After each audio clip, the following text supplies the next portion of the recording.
This is ST-321, code clearance blue.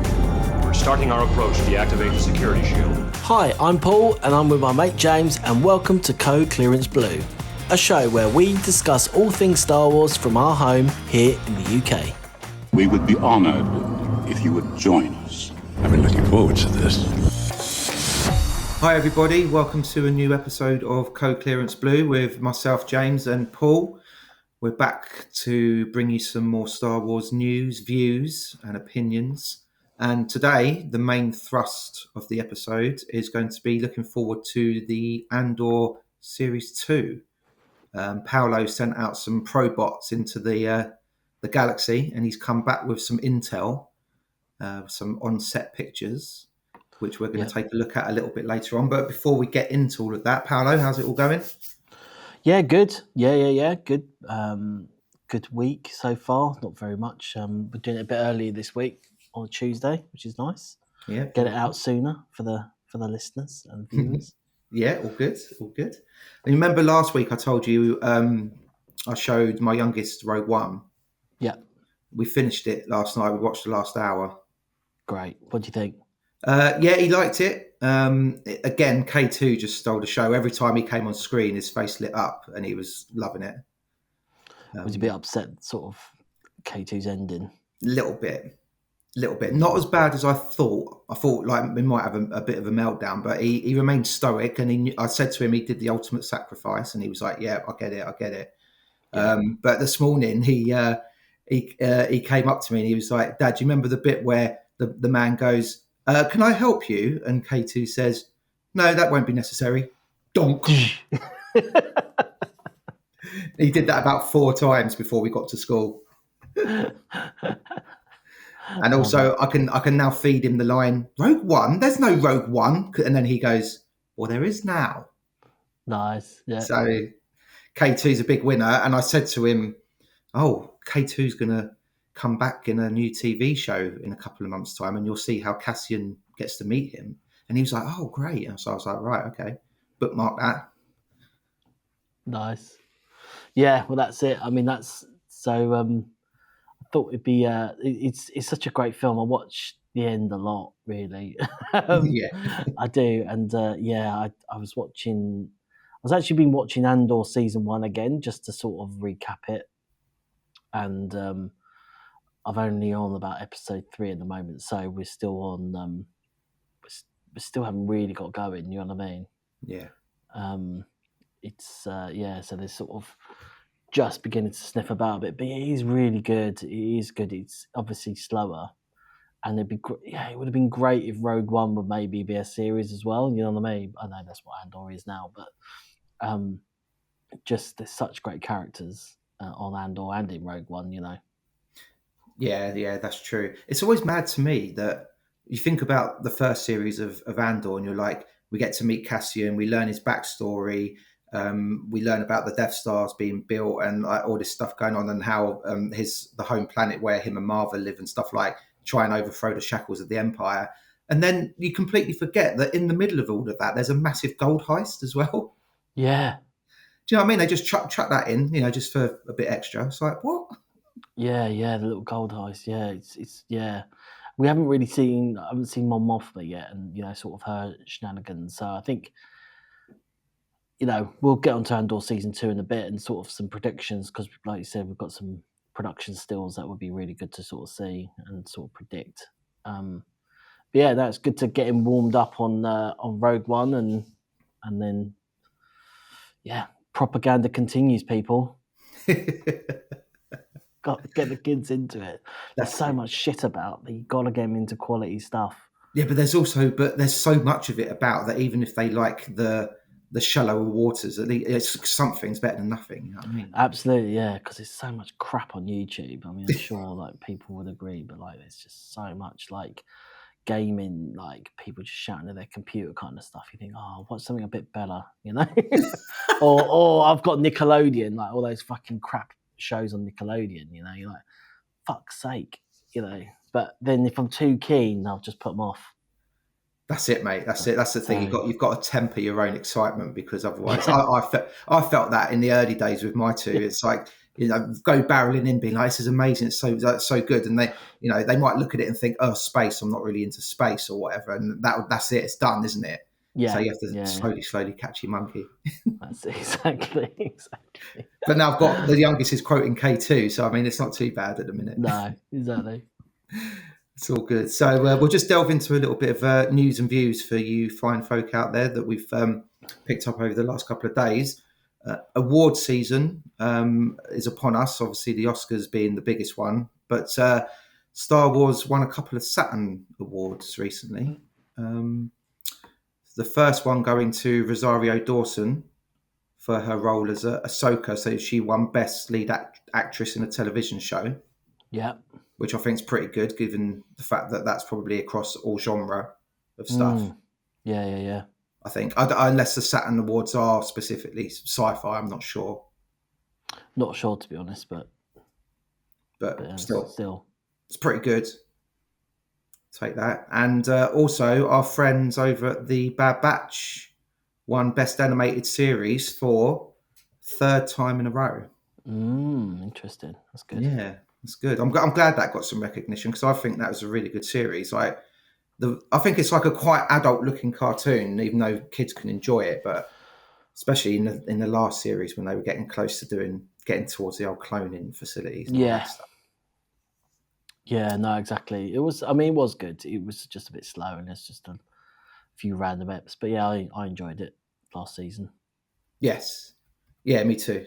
I thought it was really good, and obviously Tech passing away was a bit of a shock. Like, we all thought he'd be back, didn't we, in the next episode? But done. Wasn't to be. It's gone. Rosario beat off the likes of Jodie Foster, which is no mean feat. Catherine Hahn, who plays Agatha in Agatha All Along. Melissa McBride was in there as well, who's in The Walking Dead. So it's pretty strong category. So good to see Rosario rewarded for her efforts in, what some people might think isn't the strongest Star Wars content out there. But we liked it, didn't we? Yeah. That was good. Decent. And also Mark Hamill picked up an award on the night, nothing to do with Star Wars, but I think in his role in The Fall of the House of Usher, which I think is one of them horror things that Netflix seems to put out every month or something. Yeah. The house of the house of the haunted cemetery on top of the gate around the corner from the Weatherspoons. Yeah. Part 2. Here's an award. Nice. Any more newsy news? Well, remember when we spoke a couple of episodes ago about the Obi-Wan toy going on sale? Yeah. It's now sold. Really? It's for now the price? gone. Good, pretty decent price, I think. Do you want to have a stab in the dark? Yeah, let's think about this. I can't even remember what the starting price was. Now, remember, it was made in 1978. There's only 3 in existence, with the yellow lightsaber.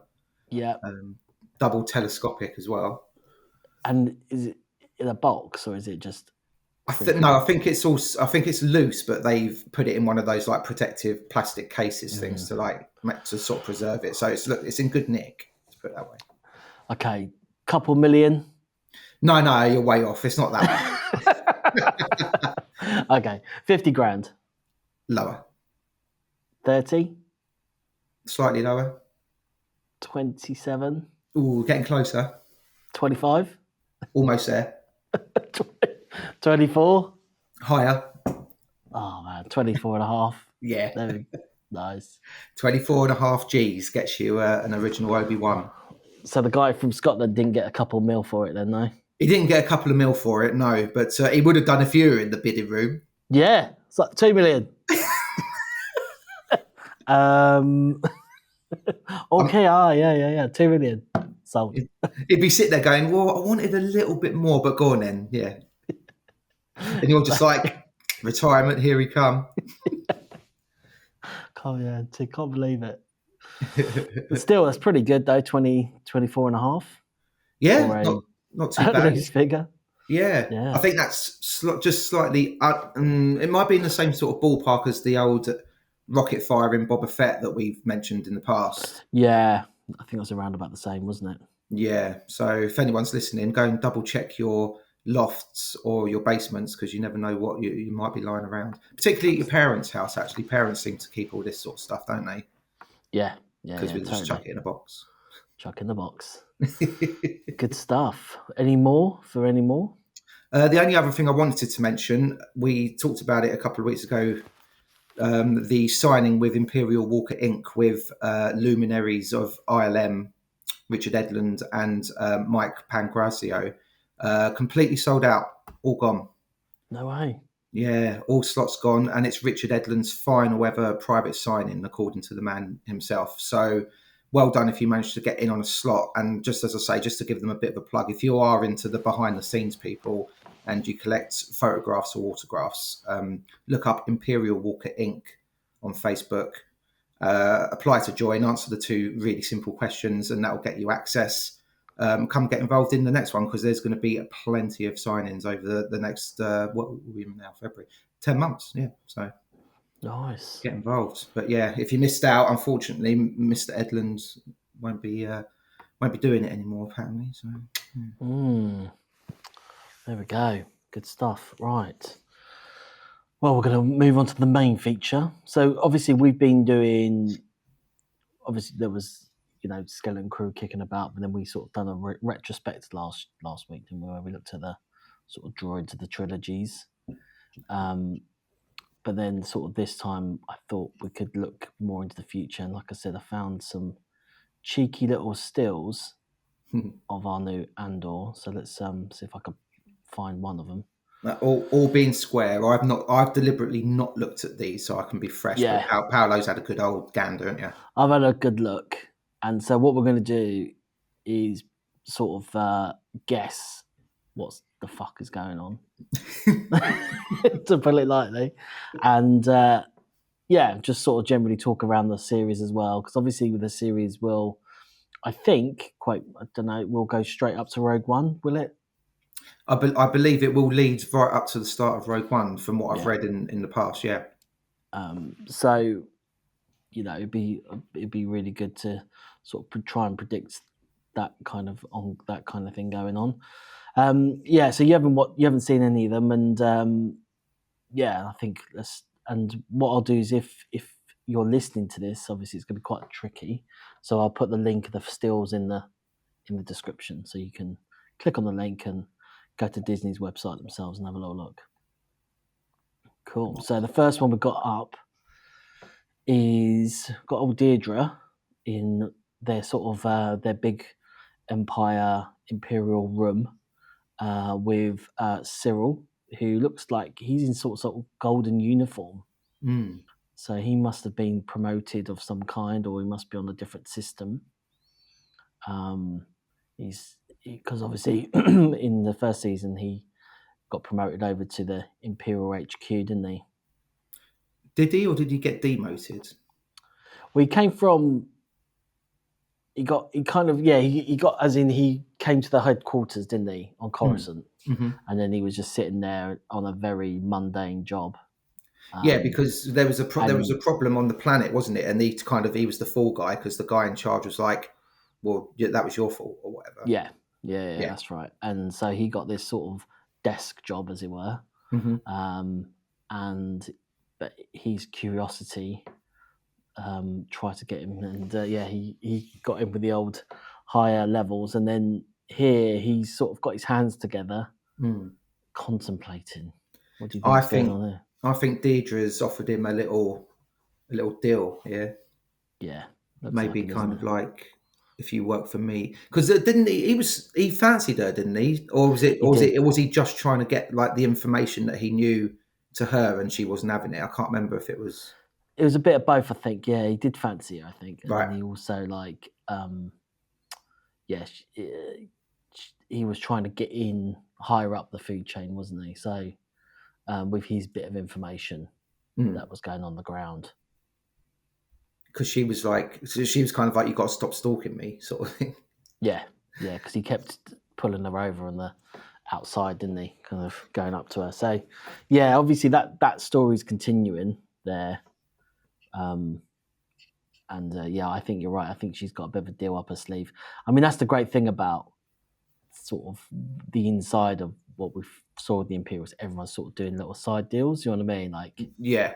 you know, cool. So here our second picture. I was just thinking, just quickly. I wonder how many bowls of cereal that actor's going to have to eat in the second series. Yeah, unless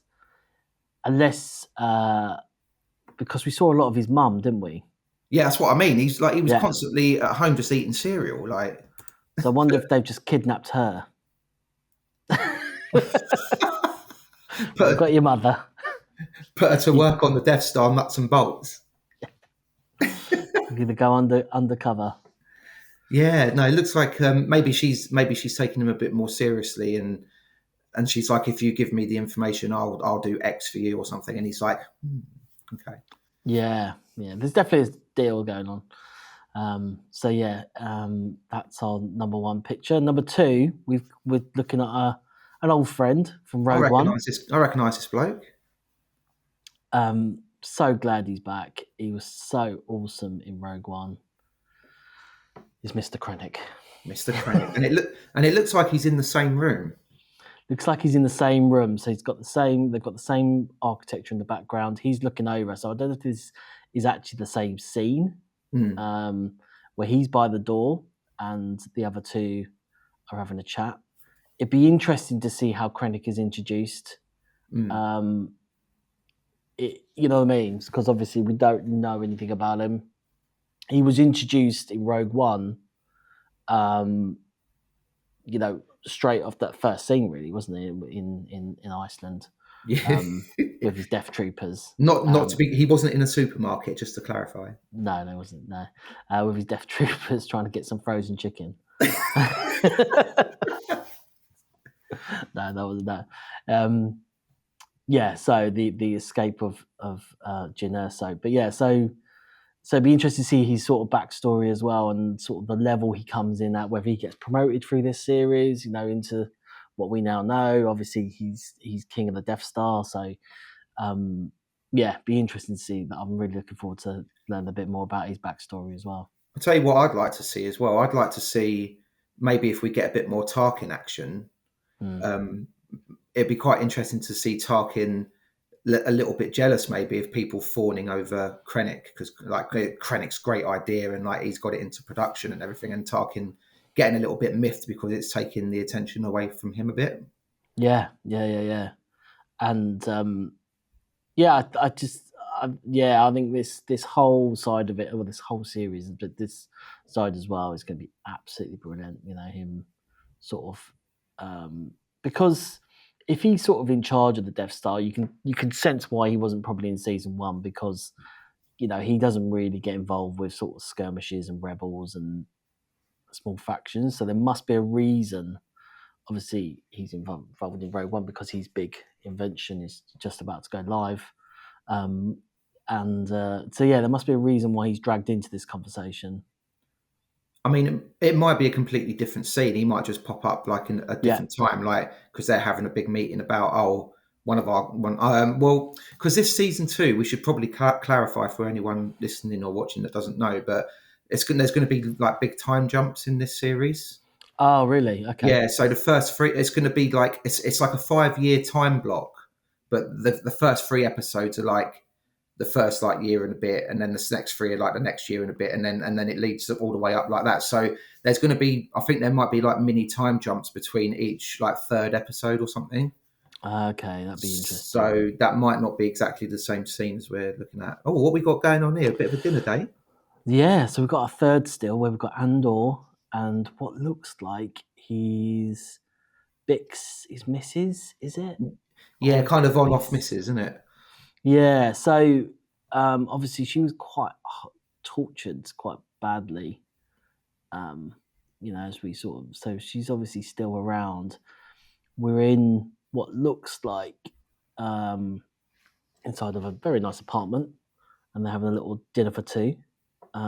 They've kind of got our backs to us in a very rainy setting and outside. So yeah, I don't know if we're still on the same planet, but yeah, or whether we've moved, whether she escaped. Maybe he's gone back home because I know we can't really see, but there's kind of like a little sort of like semicircle tower in the background, which is fairly reminiscent of the architecture there. Yeah, yeah. But it could also be Coruscant as well. Like, It could be Coruscant. Yeah. but it seems like they're having a little. I mean, it seems like quite an intimate conversation. So it's either of the heart or like Cassian's trying to like get her to like do something for him or something like that, maybe. Because, like you say, she was tortured really horribly in the first series, and I think it fried her brain a bit, didn't it? I think so. It did a bit, yeah. I mean, this might even be him saying, like, do you not remember anything about, what's happened? Yeah, stuff? it could be. Yeah, who were they? Yeah, do you remember me that much? Or so she could be really confused and lost her memory. Yeah, it could be. Next, still, here we go. What's coming up next? Oh, look at that hero Andor shot. Oh, lovely. So Andor's in some sort of orange and navy blue uniform. He looks like a proper, looks like he's part of a rebel alliance / army / he looks professional. Yeah, but it's a very strange outfit, though. It almost if you squint a little bit, it looks like Robert Downey Jr. in Iron Man. It does, yeah. Yeah, he's very heavily graded blue. Yeah. Do you think it's the Krennic's uniform? Do you remember a lot of the workers had sort of that orange uniform? What's it called? What was the name? Not Krennic. What was the name of the planet called? Oh, no, Kinker 5, you mean? Yeah. Where they're building the stuff. Where they're building the stuff, yeah. There was a lot of orange uniforms going on in that, wasn't there? There were, but they were wearing a lot of. Yeah, I suppose. Oh, yeah, maybe. Or maybe it's a Death Trooper uniform and he's putting it on as a disguise. Oh, that'd be amazing, wouldn't it? Maybe because he has to put the armor plates over the top, maybe, or. And whose ship is he on? Do you think? It looks like he's on some sort of ship. Is he on? Yeah, looks quite fancy, Dan, doesn't it? Is he on Lutheran's ship, or has Lutheran's got a bit more? This looks very polished, doesn't it? A very white polished ship. Is it Imperial? Do you think? It might. Yeah, maybe he's doing a reconnaissance mission or a spying mission or something like that. But yeah, questions. Don't really remember seeing a ship looking like that, but it could be the inside of a base, maybe, because top right you've got the kind of Imperial design that you have like in the Death Star and stuff. Would make sense, wouldn't it? You know what I mean? So maybe it's inside a building. Yeah. Maybe it's like no, I don't know. I don't think they'd go to the Death Star, would they? That would be too much of a. Do you think they might, or? No, I don't think so. No, okay. No, because they haven't seen it until Rogue One, have they? They haven't physically seen it, right? No. They just know about it. Yeah. Yeah. Okay. Ferrix is the name, wasn't it? Ferrix was the name of the planet that. Oh yes, was based that's on. it. Ferrix, yeah. And I didn't know whether that was a Ferrix uniform, but it might not be. But I don't think so. I think theirs was more of a navy blue kind of like proper like uniform rather than mechanical looking. But yeah, no, I mean he looks like he's been caught doing something, or he's undercover. Yeah, or he's trying to reassure someone that they're doing the right thing, something like that. Yeah. Absolutely. Here we go. Right, next one. Let's have a quick look. Oh, here we go. Right, Intrigue. So we have Luthra and Mon Mothma. Hold on a minute. What's that in the background? Is that Stormtroopers? Stormtroopers, baby. Ooh. So we've got Mon Mothma and Luthra sort of in the foreground in what looks like a white corridor of some kind. And then we've got 5 Imperial Stormtroopers in the background that are slightly blurred. Oh, yes. So they're having a little conflab, a little meeting. But yeah, whether this is sort of like now we're in Coruscant, sort of, around the Senate, whether this is sort of a new part of the Senate, where now we're having the Imperial Stormtroopers in the Senate, guarding parts of it, and Luthor sort of finds in, or whether it's just a shopping centre. Who knows? And they're just shopping centre security. Do you know what? It could be one of those misdirects where they're having a proper serious, like, secret conversation, and then the Stormtroopers come up and they're like, oh God, and then one of them's just like, is that your speeder parked out the front? Yeah. Do you know what I mean? That's it. But it's a very evocative image, though, because obviously we know what them two are plotting and planning behind the scenes. So yeah, that's great. I think you're right. I think it could be a part of the Senate, maybe. Although they do like to meet in secret in like random places, don't they? So I mean, it could be. Well, this is it. Yeah, I mean, usually it was in his shop, and as the antiques dealer, and this it seems very public. So yeah, unless they're getting a bit desperate, he's got raided. They're closing the net. Who knows? So yeah, that's a good steal. Of the two of them. So next one we're coming up. Mon Mothma Can I just make a quick sidebar? Yeah. I thought it really struck me as being really funny that in Rogue One, when Mon Mothma's in it, they made her look so much like Caroline Blakiston from Return of the Jedi, just for that kind of character recognition. But then in Andor, she's like looks totally different. Yeah. Do you know what I mean? And it's like it's fine; they can wear whatever and that, but it's just they obviously did that for audience recognition at the time. So people watching Rogue One would be like, "Oh," because it's even the haircut and everything is like really similar. But now in Andor, they're just like, well, people know who she is, so like they give her all these like, I know she's like really rich and stuff, but like all these gaudy outfits and the hair's like all like different designs and stuff like that. And I was just like, just really struck me yesterday as I was watching it. I was like, Yeah. Very true. This looks like either her sort of Senate office or her home. Yeah. It's very Art Deco, sort of 1930s looking, very gold, really. And she's sort of sitting at a desk looking at a screen of some kind. So, which we think is a screen. I mean, the actual thing's actually hidden. So, but yeah, this looks like a home. It doesn't look like she's sort of robbing anything. You know what she's doing here, don't you? She's like transfer bank accounts into husband's name. Oh, of course, she's transferring cash. It's got to be, isn't she? It's got to be. That's where she gets the funds from. Yeah. And then she's leaving a little breadcrumb trail leading back to her husband, who she can't stand. So it's like he'll get his collar felt. Yeah, mate, that is going to happen, isn't it? He's definitely going to get nicked for something, I reckon. Yeah. Of course. And she's going to be like, "What?" Excellent. So So next, let's move on to the next one. Here we go. It looks very homely. That. Oh, hello, Deirdre's back.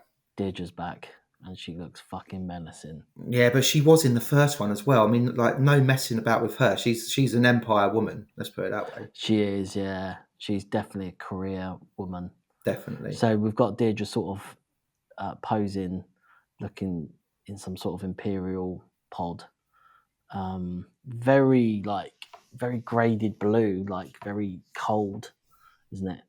And she's standing there looking very sort of unhappy. She's not believing whoever's talking to her. No. Looks like some sort of cell, doesn't it, or something? Yeah, but she's only got 3 little blue badges, so she's not that high up.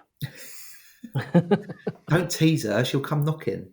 Yeah, so that's a good hero shot of her. So yeah, good, nice promo shot, definitely. Yeah.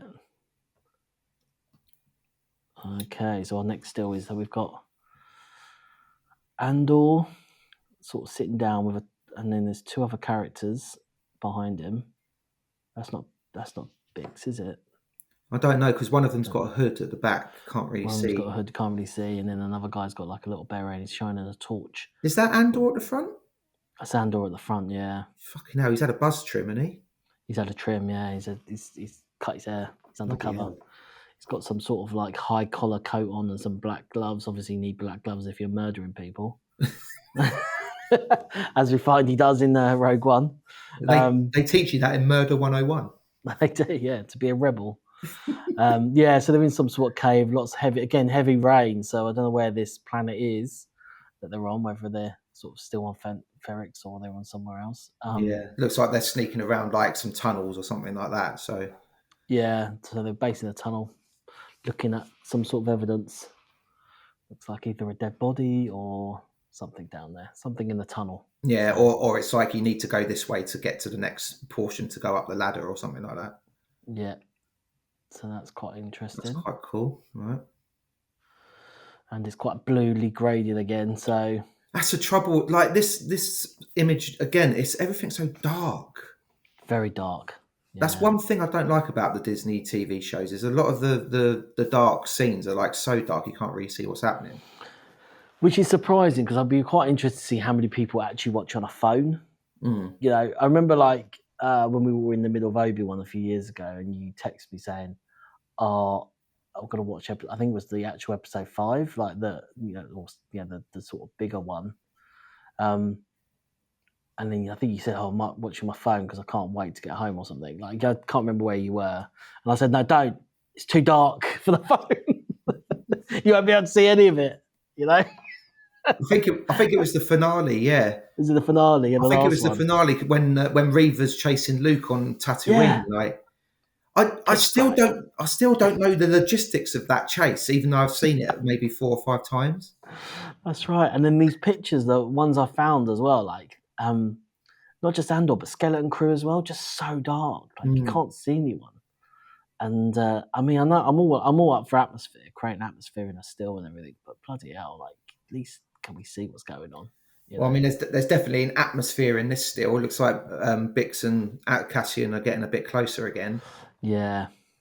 But again, that could be one of those typical Star Wars, like, good luck because you're going on a mission somewhere. I might never see you again. Friendship type things.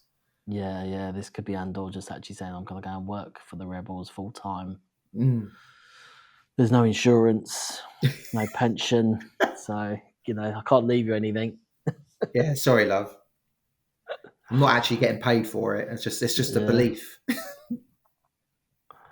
So yeah, poor old Andor. And this is our last one, our last still. Okay. Which is Luther's sort of hero shot. Luthen. They're really not giving much away. Like that's shit in terms of like the background and stuff, isn't it? Yeah. It's just like a generic concrete background, like the underground of Coruscant, basically, with a little. It's a car park, basically. They've shot a picture in a car park, and they made it blue again. That's the face of a man who just went, shit, I can't find my ticket. Yeah. We've all been there. So yeah, that was our last still. So they're the stills that we found so far of Andor season 2, which would be amazing. I can't wait. Yeah, great. Yeah, well done, mate, for finding those. Very interesting. Hopes or aspirations for the series? Anything you want to see or anything you think might happen? I think if we could, I'm always a big fan if we can see any elements of the original trilogy. The character, I think when you mentioned, the Moth sort of like, have an appearance, that'd be great. Palpatine's voice in a Senate meeting as you walk past, it would be amazing. Yes. The fact they mentioned him, in season 1 was enough, you know what I mean? Like to get me going. So I think there'll be lots of mentions of him, his new project that, because obviously you've got Krennic involved. So, dare I say it, a bit of Vader, the back of his helmet as he walks past in the corridor.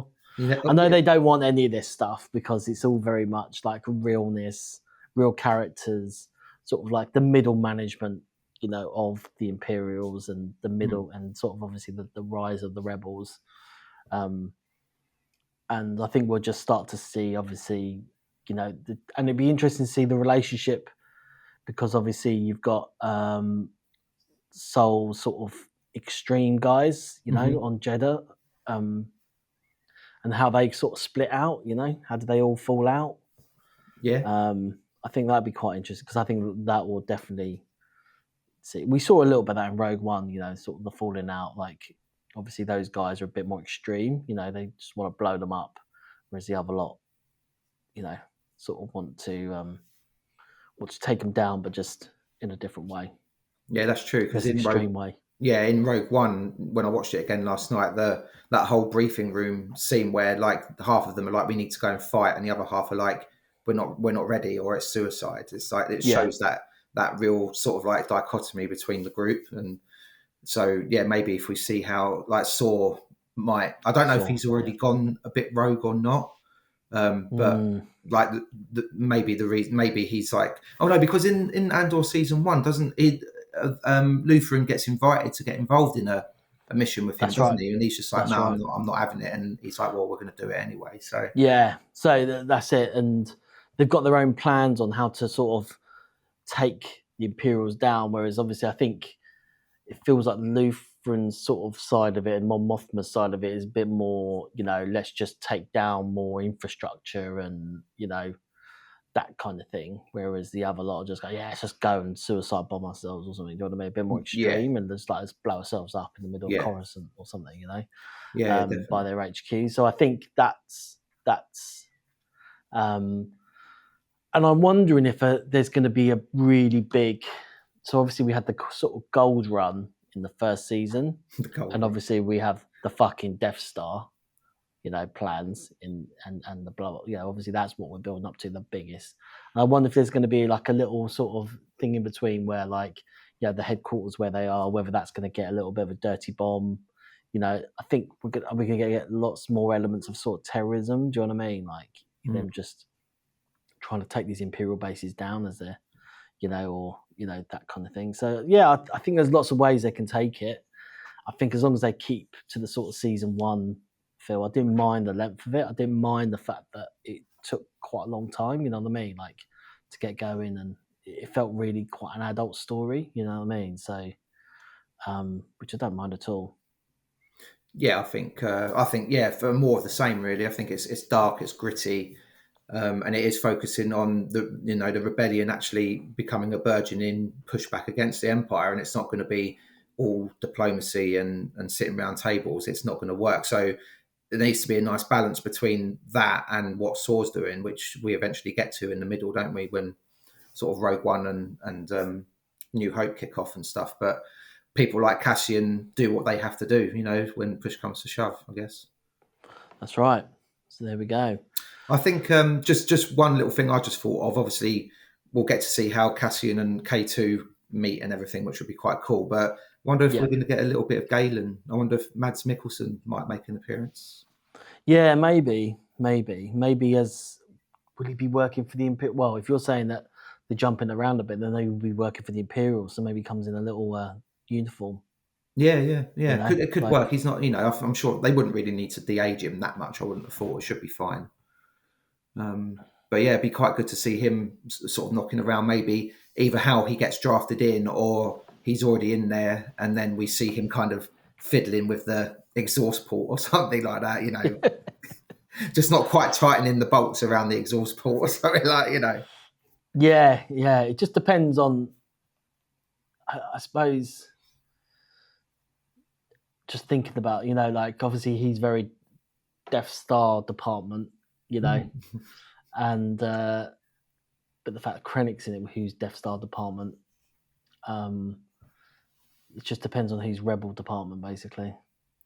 Yeah, it depends, doesn't it? So obviously it gets to Vader, like the problem gets so out of hand that Vader has to take care of it. Yeah. Do you know what I mean? So it just goes straight to the top. Do you know what I mean? At that point, at the end of Rogue One, and Vader's right, I've got to fucking take care of this shit. Right?